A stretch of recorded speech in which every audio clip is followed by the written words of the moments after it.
A gente continua com esse mesmo tema, né? A infidelidade do homem e a fidelidade de Deus. Coloquei ali o subtítulo, Variações sobre o mesmo tema. É uma expressão tirada da música, quando se pega uma melodia e se cria em cima dessa melodia. A melodia continua sendo sempre a mesma, mas sempre com uma outra cara, com uma outra roupa, um outro jeito.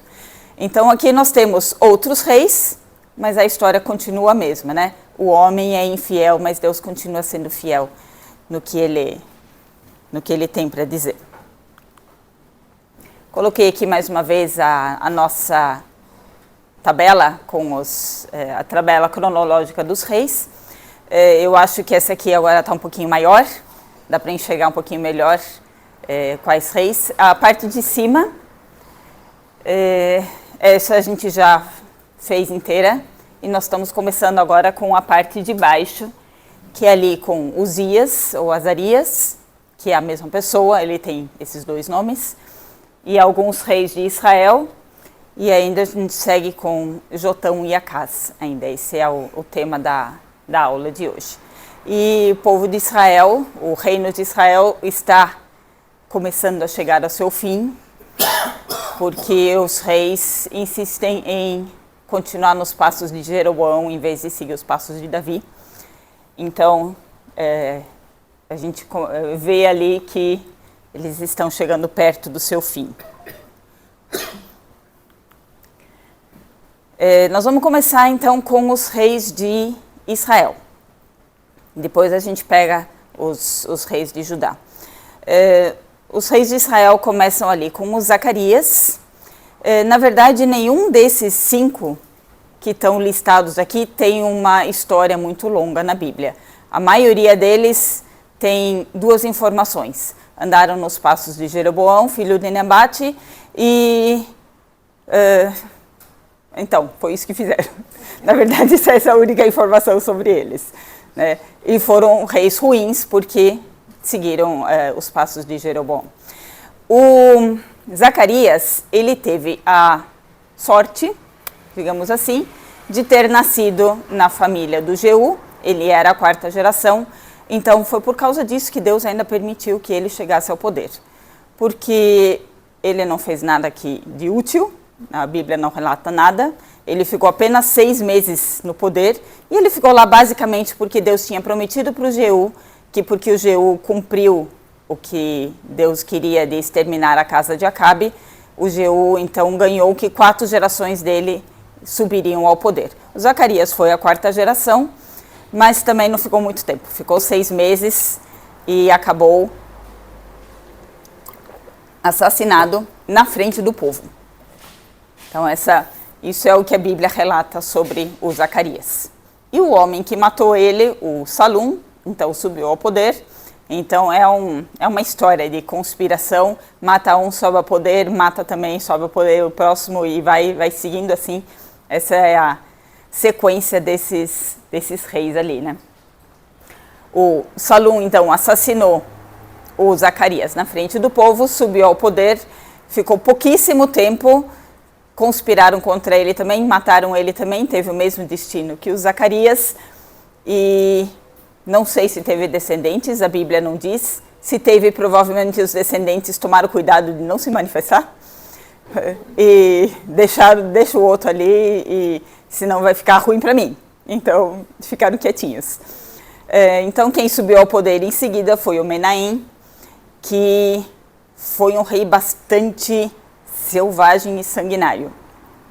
Ele matou o Salum e invadiu a cidade de Tifsa, que provavelmente o Menahem era um adepto ou partidário dos assírios, e a cidade de Tifsa não era. Ele tentou entrar lá, a cidade não abriu as portas para ele, então ele invadiu à força e fez um estrago muito grande ali naquela cidade. E também ficou um tempinho no poder. Ele foi o único desses 5 reis que não foi assassinado. Morreu de causas naturais ou não sabemos do que. E o filho dele, então, subiu ao poder. Mas também, biografia dele não tem nenhuma, a não ser que ele tenha seguido os passos de Jeroboão. como todos os outros. Aí o filho dele, o Pecaías, também não se fala muito sobre ele, a mesma coisa, andou nos passos de Jeroboão, também conspiraram contra ele, foi assassinado e segue a vida no reino de Israel. É um conteúdo bastante interessante para quem quiser fazer filmes de Hollywood, assim, daqueles bem sanguinários. Tem bastante conteúdo aí para fazer isso. Então vem o Peca, que era um oficial do Pecaías, que conspirou contra ele, matou ele e tomou o poder. O Peca, a Bíblia conta um pouquinho mais. Ele fez guerra contra Judá, invadiu Judá, fez um estrago bastante grande lá, mas não venceu Judá. Aí a gente vê a fidelidade de Deus ali mais uma vez, né? Que Deus manteve o reino de Judá em pé, apesar de ele também não merecer muito, né? Mas Deus estava lá cuidando dele. Deixa eu ver aqui. Foi durante o reinado do Peca que a Assíria começou então a sua invasão. Ela foi indo aos poucos, então ela já começou a invadir lá, tomou algumas cidades, pegou reféns. Isso foi já durante o reinado do Peca e se consolidou depois no próximo rei, mas isso é uma outra história para a aula que vem. Já no reino de Judá a gente tem um pouquinho mais de história, né? Mais coisas para falar. O primeiro rei ali de hoje é o rei Azarias, ou Uzias, aparecem os dois nomes na Bíblia. Em algum comentário que eu li diz que ele adotou o nome de Uzias quando tomou o poder, quando subiu ao poder. Mas a Bíblia usa os dois. Em Reis usa o nome de Azarias e em Crônicas usa o nome de Uzias, mas é a mesma pessoa. Ele subiu ao poder com 16 anos, ficou 52 anos. Até aqui foi o rei que ficou mais tempo. Depois dele teve mais um que ficou mais. Mas esse aqui, então, até esse momento, ele foi o rei que ficou mais tempo no poder, ficou 52 anos. Isso inclui as duas corregências. Primeiro com o pai dele, porque o pai dele, o Amazias, ele também teve uma conspiração contra ele fugiu lá de Jerusalém. E enquanto isso, então, o Uzias estava governando o país, né? Então, inclui esse tempo de corregência com o pai dele e também lá no final da vida dele tem uma corregência com o filho dele. Então, na verdade, esses 52 anos engloba todos esses períodos, né? Com o pai sozinho e depois com o filho dele. Ele buscou o Senhor durante a vida do Zacarias, que era um sacerdote ou um profeta que viveu naquele tempo. Tem muitos Zacarias, e só nessas histórias de hoje aqui aparecem uns 2 ou 3. Mas é sempre outro Zacarias, parece que era um nome bastante apreciado na época, né? Que nem o João hoje em dia. Mas então existia muitos Zacarias, e esse aqui era um Zacarias que era um profeta ou sacerdote, que enquanto ele estava vivo estava instruindo o Uzias seguiu nos caminhos de Deus. E aí a gente lembra mais uma vez da mesma história de Joás, que o Brau falou umas semanas atrás, da importância que de cada um adorar a Deus por conta própria, ter o seu próprio Deus, não que sejam outros deuses, mas eu não estou adorando o Deus dos meus pais, eu estou adorando o meu Deus, porque eu já conhecia Deus. Então é esse Deus que eu adoro, o Deus que eu conheci. E isso, pelo jeito, não aconteceu tanto assim com o Uzias, porque ele também, depois do Zacarias ter morrido, ele também acabou se desviando um pouco. Ele foi um poderoso guerreiro, construtor e agricultor. Ele era excelente nessas três áreas. Ele construiu essa cidade de Elate, que eu coloquei ali, porque ela vai aparecer depois mais tarde de novo. Essa era uma cidade que dava acesso ao mar. Então, com isso, eles podiam fazer negócios com outros países, outras cidades mais longe, né? Eles tinham pela rota marítima, então eles tinham mais acessos. Então, essa é uma cidade estratégica importante ali que o Uzias construiu.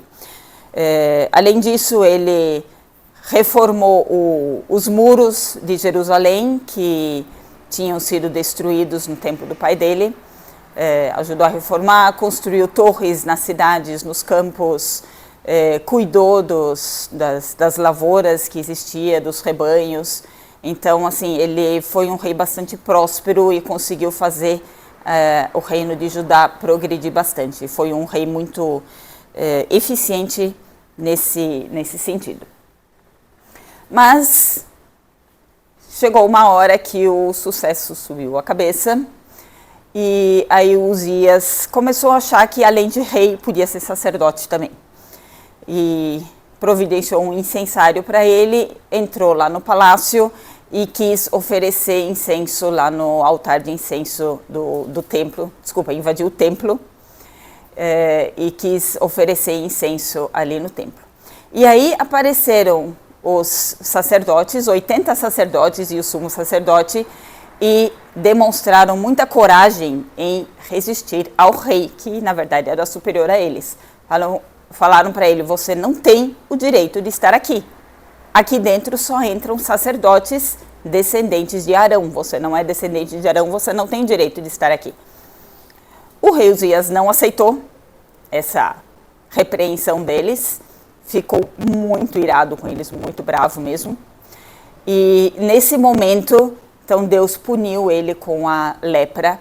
Apareceu a lepra primeiro na testa dele, deve ter aparecido em outras partes do corpo também, porque ele ficou sabendo que estava com lepra. E aí, a hora que os sacerdotes viram isso, eles trataram de expulsar ele, mas aí ele ajudou também. Ele viu que ele viu que precisava, que ele não podia mais ficar lá dentro do templo, ele tratou de sair de lá. E aí, a partir de então, ele teve que viver numa casa separada. E aí, o Jotão, filho dele, assumiu o poder. Então, teve esse período ali de corregência com o filho dele. E ele ficou ali uns 10 anos ainda, numa casa separada, sofrendo com essa doença que foi o castigo que Deus deu por ele ter deixado o orgulho subir a cabeça dele, né? A Bíblia ali não fala em arrependimento dele, que ele tenha se arrependido desse pecado dele. Eu acredito que se ele tivesse arrependido, a Bíblia mencionaria, mas isso é uma suposição minha. A Bíblia não fala sobre isso, mas a gente precisa considerar que quando existe arrependimento, existe perdão, mas nem sempre existe a cura, no caso, né?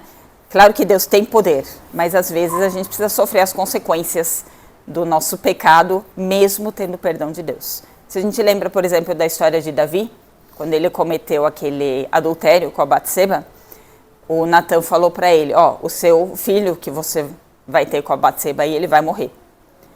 E o Davi se arrependeu do seu pecado, pediu perdão para Deus, foi sincero no seu arrependimento, mas mesmo assim o filho dele morreu.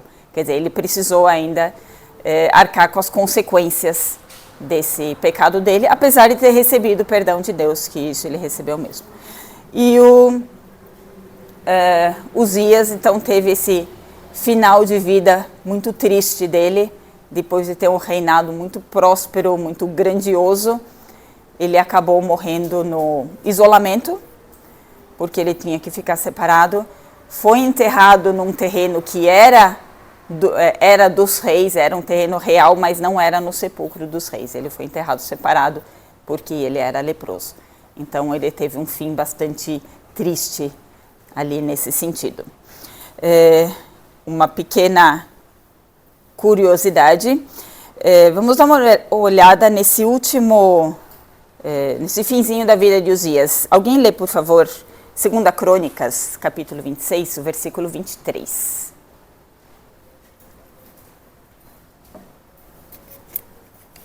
Uzias morreu e foi sepultado no túmulo de seus pais, num cemitério que pertencia aos reis, porque disseram que ele era leproso. E Jotão, seu filho, reinou em seu lugar. Aí o Uzias morreu. Quem lembra de alguma história que remete, onde é citada a morte de Uzias também, num outro livro da Bíblia, que não era em 2 Crônicas nem 2 Reis? Tem até uma música. Qual? Fala aí.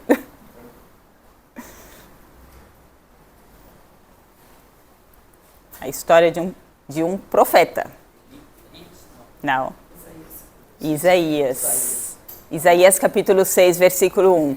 No ano da morte do rei Uzias, eu vi o Senhor sentado sobre o seu trono. Foi o ano em que Isaías foi chamado para o ministério. E o Isaías teve depois um ministério muito longo. Passou por vários reis ali de Judá. E que o Isaías acompanhou. Mas isso é só um spoiler para o próximo trimestre, quando a gente falar dos profetas, tá? Não é? Oi? Isso, essa era a última pergunta do quiz, que perguntava qual era. Achou? Muito bem. Em seguida, então, o Jotão assumiu um tempo junto com Osias, um tempo sozinho. O Jotão foi outro rei que seguiu os caminhos de Deus e ele, pelo jeito, foi um pouquinho mais nobre do que o Uzias, porque ele seguiu o Deus dele. Ele conheceu o Deus de verdade e ele seguiu os caminhos que Deus determinava para ele. Ele foi eficiente em guerras e em construções, assim como o pai dele. Então, ele era um engenheiro formado e construiu também muros, portões, torres para proteger as suas cidades. Venceu os amonitas numa guerra, impôs um imposto muito pesado sobre eles, justamente para eles não conseguirem se reerguer de novo. E com isso ele foi ganhando cada vez mais em poder e foi subindo também. A única coisa que a gente tem para falar do Jotão é que assim, ele foi abençoado por Deus por ter andado nos caminhos do Senhor. Mas, por outro lado, aqueles altares idólatras que o povo ia construindo em cada montanha, eles não foram destruídos, que nem mais tarde o Ezequias e o Josias fizeram. O Jotão não destruiu os altares. Não diz por quê, possivelmente uma certa conveniência do povo, né? Porque é muito mais fácil eu oferecer meu sacrifício para Deus naquele altar que está ali a 2 quadras da minha casa, do que eu fazer a viagem até Jerusalém, onde é o lugar certo de oferecer o sacrifício. Então, possivelmente tinha conveniência ali do povo, mas também muita idolatria que não foi tirada de lá, né? Então, assim, alguns até poderiam estar oferecendo sacrifícios para Deus nesses altares estranhos, mas a maioria provavelmente estava oferecendo para deuses estranhos mesmo. E essa foi a parte, então, que o Jotão não tirou do povo, né? Ele seguiu a Deus fielmente, mas o povo continuava, então, nas suas próprias práticas ali. Em seguida, então, depois do Jotão, quem assumiu o poder foi o Acaz, o filho dele, que não seguiu o caminho deles. Ele tinha um pai que era fiel a Deus, ele tinha um avô que era fiel a Deus e ele tinha um bisavô que também tinha seguido a Deus, mas ele resolveu não fazer isso. Ele foi seguir por outro caminho, pelos reis de Israel, e com isso ele fez um bocado de estrago ali no reino de Judá. Ele entrou em guerra contra a Síria e contra Israel. A gente precisa tomar cuidado, porque Síria e Assíria são 2 reinos diferentes. Então a gente fala Assíria, mas é a Síria ou Assíria. Então é complicado aqui. Mas ele entrou em guerra contra a Síria e contra Israel. Inclusive aí ele chamou a Assíria para ajudar ele. Só que o rei da Assíria chegou e não ajudou ele coisa nenhuma, só oprimiu ele mais ainda. Nessa guerra contra Israel, ele em um só dia perdeu 120 mil soldados, em um dia só. Ele foi bem humilhado, mas ele não foi completamente derrotado, porque Deus não permitiu. Mas Israel entrou lá e eles levaram muitos cativos lá para o reino de Israel, para o reino do norte. E quando eles estavam chegando com aquele monte de cativos, com aquela aquele comboio todo, chegando lá em Israel, apareceu um profeta lá em Israel falando, olha, vocês estão errados, vocês estão pecando fazendo isso. Esses homens são irmãos de vocês são Israel, eles são Judá, eles são seus irmãos e vocês não têm o direito de escravizar eles. Então, mandem de volta, senão o pecado de vocês só vai aumentar. E essa recomendação do profeta, a Bíblia nem diz que profeta que é, mas o povo de Israel ouviu ele e resolveu fazer o que ele tinha falado. Né? Eles consideraram essa bronca que o profeta deu, e então eles, inclusive, trataram bem os cativos, né? Eles deram roupas e calçados para aqueles que estavam precisando, eles deram remédios para aqueles que estavam machucados e doentes, aqueles que estavam muito fracos, eles deram jumentos para poder carregar eles, e enviaram eles de volta para Jericó, para Judá, onde eles então estavam livres. Então ali a gente vê assim, um reino completamente idólatra, que era o reino de Israel, apareceu um profeta e falou, e eles ouviram e atenderam o chamado e obedeceram a Deus ali nessa ocasião. Outra coisa que aconteceu ali com o Acaz foi que ele perdeu aquela cidade de Elat que o avô dele tinha construído. Ou seja, aquele acesso ao mar que ele tinha para fazer negócios, ele acabou perdendo. E foi tomado pelos edomitas, se não me engano, que aí passaram a viver naquela cidade e Judá não teve mais acesso àquela cidade. Então foi uma das coisas que o Acaz perdeu. Além disso, ele perdeu também o filho dele. Ele foi um efraimita, invadiu lá e chegou muito perto do rei, porque conseguiu matar o filho dele e os 2 dos principais oficiais do rei. Só não chegou no rei, mas chegou muito próximo deles, né? Matando 2 pessoas assim que eram muito próximas dele. E ele então foi pedindo ajuda para a Síria não ajudou, entrou lá, botou um pouquinho de ordem, mas acabou oprimindo Judá mais do que ajudou. Então não foi nenhuma grande ajuda que a Síria deu ali para eles, né? E aí depois que tinha acalmado toda essa situação, o Acaz foi até Damasco visitar o rei da Assíria. Não sei se ele foi lá fazer uma visita ou se ele foi convocado pelo rei da Assíria, mas ele foi até lá ter uma reunião em cúpula lá entre os 2 reis. E lá em Damasco ele viu um altar e achou aquele altar muito interessante, muito bacana, muito bonito, e mandou uma planta dele com instruções detalhadas para o seu sacerdote em Jerusalém, que na época era Urias. Mandou para ele e falou, faz um igual, por favor. E aí, a hora que ele voltou para Damasco, o altar estava lá pronto. Aí a gente vê que Urias não teve a mesma força que nem teve o Azarias antes com o rei Uzias, né? De ter enfrentado o rei.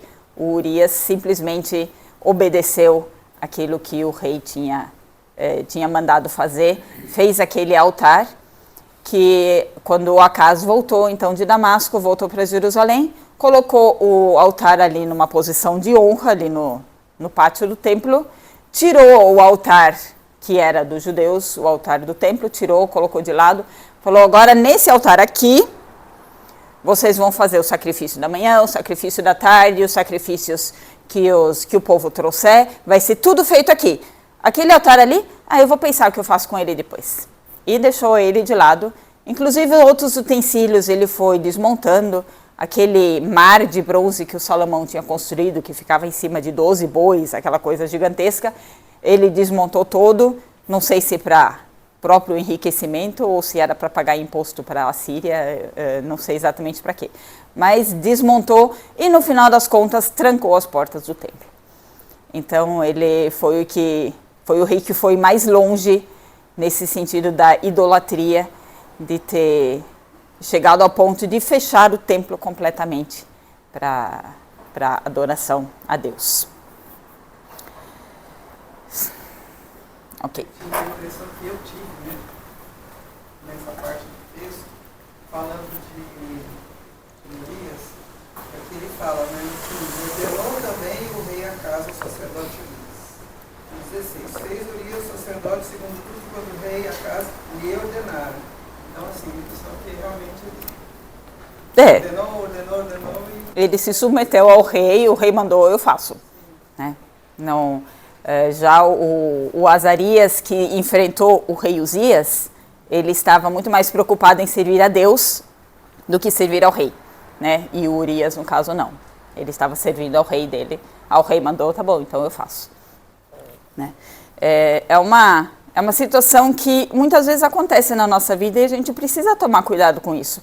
Ah, não, mas eu fiz porque o meu chefe mandou. Porque se eu não fizer o que o meu chefe mandar, eu vou acabar sendo demitido. E aí a gente acaba fazendo as coisas erradas porque foi o chefe que mandou e a gente precisa fazer, né? Porque afinal ele mandou. E quando na verdade a gente tem o nosso Deus que a gente tem que servir muito mais do que ao nosso chefe. Porque Deus está cuidando da gente. Se a gente for demitido, Deus vai continuar cuidando da gente também. Para a gente aprender agora sobre o que nós vimos ali na Bíblia. Existe um provérbio que diz que ninguém é completamente inútil. Né? Sempre pode servir de mau exemplo, não é? Então, sempre tem essa opção de, mesmo que não faça nada que preste, vai servir de mau exemplo. É mais ou menos o que a gente aprende com os reis de Israel. Não tem muito mais o que aprender com eles. A não ser que seguir pelos caminhos de Jeroboão, filho de Nebate, não é o melhor caminho, né? Porque a gente viu todo o estrago que eles fizeram ali, né? A gente muitas vezes vê por aí também as decisões terríveis que as pessoas tomam porque elas não têm a sabedoria de Deus, porque não perguntaram para Deus. Né? Provérbios 1:7 diz que o temor a Deus é o princípio da sabedoria. E em Tiago fala que se você precisa de sabedoria, peça para Deus.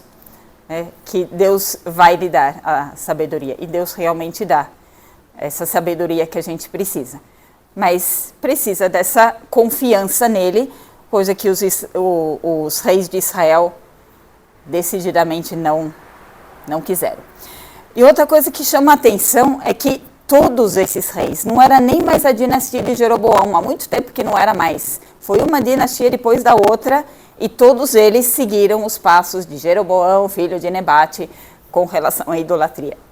E a gente vê ali o quanto será que essa idolatria não estava inserida na cultura do povo. Aquilo já estava tão dentro da cultura deles que eles nem percebiam mais que eles, na verdade, estavam adorando outros deuses que não era o Deus de verdade. Provavelmente até já tinham esquecido que existe um Deus vivo que estava ali olhando por eles, né? Na época que eu estava fazendo a pós em Ministério Infantil, apareceu uma frase que eu achei muito interessante, que eu guardei para mim. Eu não sei o autor da frase, mas a frase ela é muito interessante, que ela diz assim: quando uma geração negligencia o ensino da palavra, existem grandes chances da próxima geração recusar por completo a palavra. Então, essa é a importância que a gente tem de transmitir a palavra para as novas gerações. Porque se a gente negligencia, e negligenciar não significa ser contra, só significa não dar atenção para ela. Não, a gente ouve muitas vezes, não, eu estou bem com Deus. Não, mas você ora? Não. Você lê a Bíblia? Não. Não, mas eu estou bem com Deus, não estou brigado com Deus. Está tudo bem, Deus está cuidando de mim, né? Aquela relação à distância com Deus. Isso é negligenciar a palavra. E aí, quando a gente não transmite isso claramente para as novas gerações, a nova geração não vai só negligenciar, ela vai recusar. Ela vai dizer, eu não quero isso para mim, isso aqui não serve para mim. E hoje em dia a gente já vê pessoas dizendo isso, né? Pessoas que se dizem ateias, que não querem saber de Deus, porque Deus não se encaixa na vida delas. E elas recusam, de fato, a Deus. E a próxima vai perseguir. E a próxima vai perseguir, exatamente. Então, uma negligencia, a outra, por consequência, recusa, e a outra vai acabar perseguindo até. Então, ali mostra então, a importância de a gente permanecer firme e, inclusive, transmitir isso para as próximas gerações. E aí não é só dar o exemplo, é falar por que está agindo desse jeito também. Porque se a gente não falar que a gente está fazendo isso porque é Deus que ordenou que a gente seguisse por esse caminho, aí eles vão achar um outro Deus. Vão dizer, não, eu vou agir isso desse jeito certinho, mas eles vão achar um outro motivo. E aí vão se afastar de Deus também. Então, assim, é importante a gente ensinar e também dizer por que a gente age do jeito que a gente age. Ensinar isso também para as novas gerações. Seguindo. Inclusive, no reino de Israel, onde todos os reis seguiram os passos de Jeroboão e aquilo se inseriu na cultura deles, foi onde mais tinha profetas. Elias e Eliseu moraram em Israel, não moraram em Judá. Eles eram profetas em Israel. E mesmo assim, não conseguiram tirar aquela idolatria do povo, né? Apesar de tudo que eles fizeram, do empenho deles em falar de Deus, o povo continuava ali procurando os outros deuses. Da mesma forma, a gente vê hoje em dia como muitas superstições e idolatrias acabam entrando na nossa igreja também. Porque elas estão tão dentro da nossa cultura. A cultura brasileira é muito mística, muito supersticiosa. E muitas vezes isso entra nas igrejas evangélicas também. São aquela coisa os pregadores mandarem colocar o copo de água em cima da TV e depois você toma um copo de água que você vai ser abençoado. São umas superstições assim que acabam entrando na igreja. Eu tenho algumas colegas que são evangélicas e eu acredito que elas sejam cristãs de verdade, mas quando eu vejo elas estão falando de horóscopo, de signos. Fala, porque meu filho agiu assim, assim, assim. Porque que signo que ele é? Gente que é de dentro da igreja. Como assim? Não, são coisas que não fazem sentido, mas isso é uma coisa tão dentro da cultura brasileira que muitas vezes as pessoas não percebem que elas estão erradas ali nesse sentido, né? De deixar entrar essa cultura idólatra mesmo nas nossas igrejas. Que nós podemos aprender com Uzias. As bênçãos de Deus deixaram ele orgulhoso em vez de deixar ele humilde. E isso é um perigo muito grande para todos nós. Para todos nós. Um pequeno elogio de alguém já deixa a gente todo cheio, né? E muitas vezes a gente esquece de agradecer, porque na verdade foi Deus que deu esse sucesso que a gente teve. Não foi mérito nosso. Então é uma questão assim para a gente tomar muito cuidado. Outro dia eu ouvi de algum pregador, que eu também já não lembro mais quem foi, que estava dizendo que a vida de oração é um desafio muito grande para ele. E era um pregador bem famoso, assim, daqueles que a gente olha e fala, nossa, esse vai direto, esse já está do lado de Jesus quando chegar no céu, né? Ele falou que a vida de oração para ele era um grande desafio. Por quê? Porque a oração é uma coisa só entre ele e Deus, é uma coisa que ninguém vê. O estudo da Bíblia é uma coisa de que ele pode se orgulhar ainda. Porque ele pode dar palestras, ele pode dar estudos, ele vai ser admirado pelas pessoas, é uma coisa que pode deixar ele orgulhoso. A vida de oração não, é entre ele e Deus. Né? Não tem plateia, não tem ninguém que repare nisso, então é mais difícil ainda. Mas é nisso que a gente precisa investir, tanto no estudo da palavra como na vida de oração também. E é aquela vida que ninguém vai enxergar, que é entre você e Deus, que é isso que vai fazer você crescer. Né? Paulo diz para os romanos, né, para os gentios em Roma, vocês são galhos que foram enxertados na árvore, na oliveira de Deus. Deus teve que tirar alguns galhos judeus, porque eles não estavam dando fruto, e enxertou outros, a oliveira brava, né, que são os gentios, enxertou o galho na sua planta.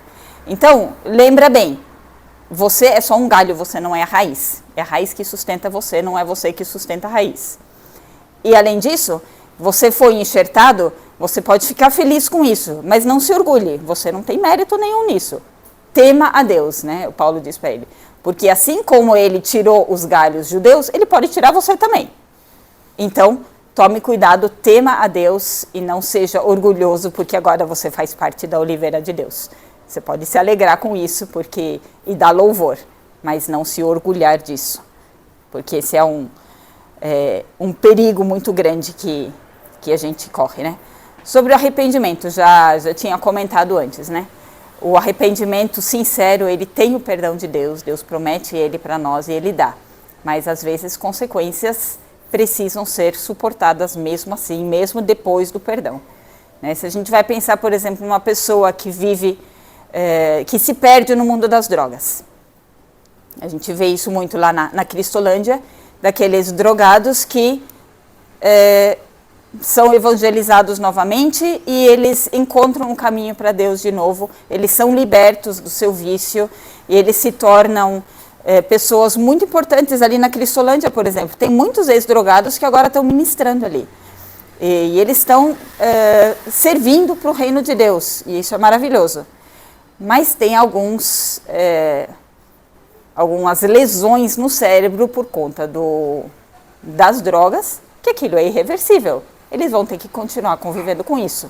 Né? São consequências do pecado que Deus não vai tirar, que eles vão ter que continuar suportando isso. Então, assim, o arrependimento, ele é importante, ele precisa acontecer e o perdão existe. Mas as consequências, às vezes, precisam ser suportadas, apesar do perdão de Deus.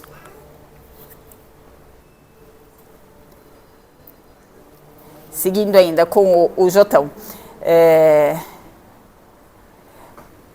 O Jotão tem um texto ali que eu queria ler com vocês também, um versículo, eu gostaria que alguém de vocês lesse, 2 Crônicas 27, o versículo 6. Assim Jotão se tornou cada vez mais poderoso, porque dirigia os seus caminhos segundo a vontade do Senhor, seu Deus. O Senhor, seu Deus, diz ali, né? Era o Deus do Jotão. E ele prosperou porque ele seguiu os caminhos do Senhor, o seu Deus. E é isso que a gente pode tomar para a nossa vida também.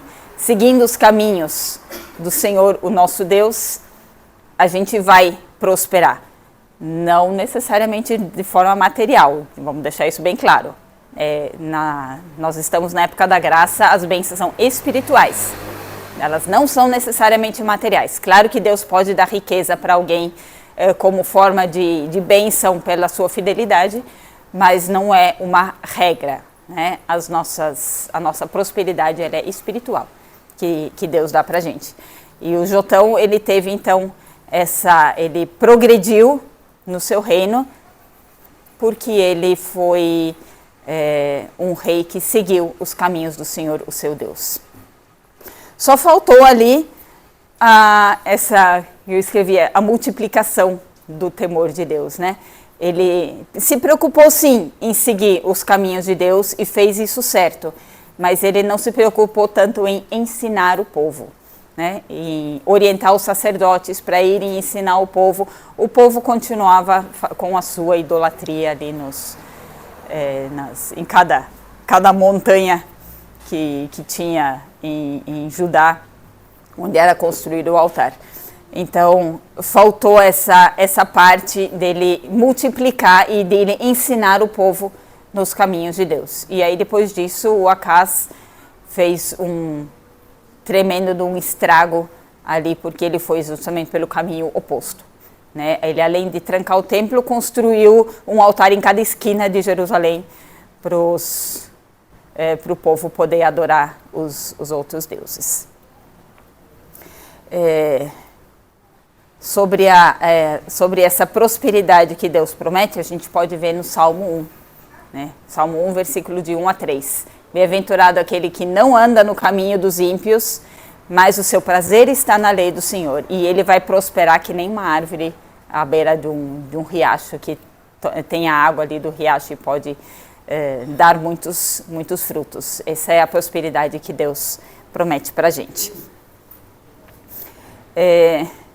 O Acaz, ele não foi destruído totalmente pela fidelidade de Deus.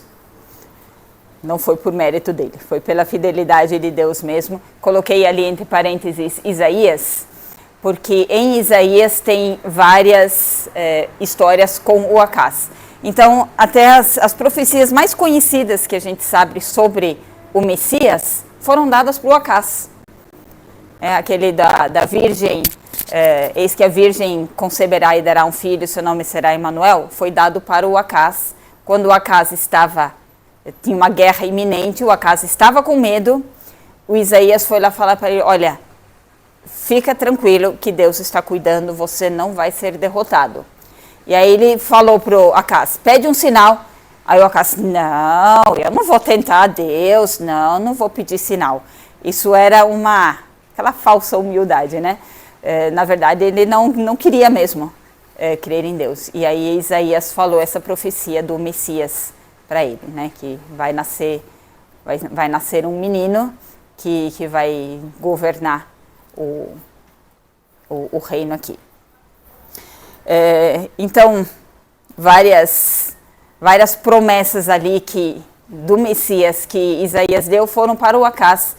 Infelizmente, mesmo assim, isso não ajudou muito. Ele continuou ali na idolatria dele. Essa imitação dos assírios, ele foi lá, pegou o templo, imitou o templo dos assírios, colocou, e queria um templo igual ao dos assírios, colocou lá em Jerusalém para fazer os sacrifícios. Quantas vezes não acontece de a gente querer imitar o mundo?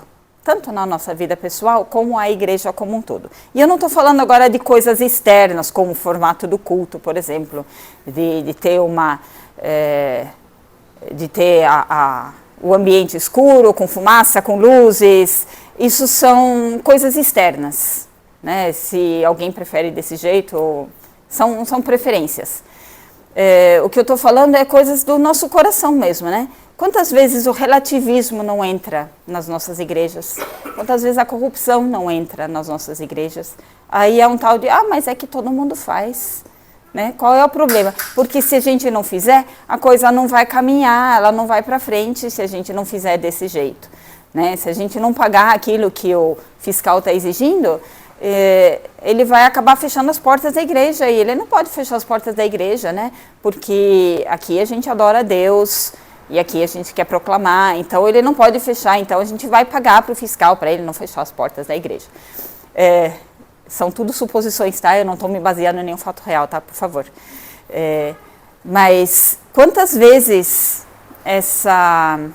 esse relativismo e a corrupção não acabam entrando porque a gente quer copiar, porque lá fora funciona desse jeito, lá dá certo, vamos fazer aqui também. Então, ou na nossa própria vida, também a gente muitas vezes deixa o relativismo tomar conta. Não, mas é que nessa situação a gente tem isso, eu sei, a Bíblia diz isso aqui, mas aqui a gente tem uma situação especial, que é desse jeito ou daquele, e aí eu acho que não se aplica tanto assim o que diz na Bíblia, né? Esse relativismo, a gente vai copiando o que o mundo faz, em vez de a gente ficar firme na palavra de Deus e se colocar e ficar firme e a gente mudar o mundo em vez de deixar o mundo mudar a gente, né? Essa aqui eu acho que é uma das lições mais importantes aqui nessa aula, né? Nós podemos mudar o mundo, não é o mundo que tem que mudar a gente, e a gente não pode deixar ele nos mudar. Eu tirei esse exemplo que você falou, eu acho que assim, já é demais, né? Eu vou fazer assim, na Bíblia está escrito assado. Mas é pior ainda quando na Bíblia não está falando. Não está falando não pode fumar, não pode ser feito. E aí você faz, mas não está escrito na Bíblia. Então a pessoa fica, o problema é ficar questionando. Sim. Devia ficar simplesmente quieta, né? Sabe? Estou fazendo assim, não é legal fazer errado. Todos nós vamos fazer alguma coisa errada. Mas se você tem o entendimento que está errado, se arrepender, né? Tentar mudar. O pior é quando você fica uma desculpa, querendo pegar a Bíblia e ainda justificar de um jeito. Aí... Sim, quer fazer, acha uma justificativa, e assim, muitas vezes são coisas que não são necessariamente erradas, Que a Bíblia não diz assim, não faça isso porque é errado, né? Mas você sabe no seu íntimo que você não devia estar fazendo isso, né? E aí, Paulo fala isso nas cartas dele também. Se você sabe no seu íntimo que não devia estar fazendo, se você fizer, você está pecando. Agora, se você pega isso ali, se você quer comer isso aí, você não vê nada demais e vai comer, não é um pecado. Agora, se você pega isso para comer, mas você sabe que na verdade não devia, então você está cometendo um pecado, né? Porque a sua consciência já está avisando você. Aí você tenta achar uma justificativa para fazer, mas aí vai estar errado. E pior ainda é quando a pessoa já tem todos os versículos na cabeça. Fala isso, é isso, mas não é fora do contexto. Né? Então... Sim. Para achar justificativas vai ter que tirar do contexto mesmo os versículos. Gente, alguém tem mais algum comentário? Mais alguma pergunta? Eu fui perguntado se pirataria é pecado. Pirataria é pecado. Não precisa nem falar. Então. Acho que não precisa comentar se pirataria é pecado ou não. Fazer o gato do aparelho da televisão, cadastrando. Não, então não foi a pessoa de fora, não. Foi a pessoa da igreja que perguntou se é pecado. Sim. Explicar.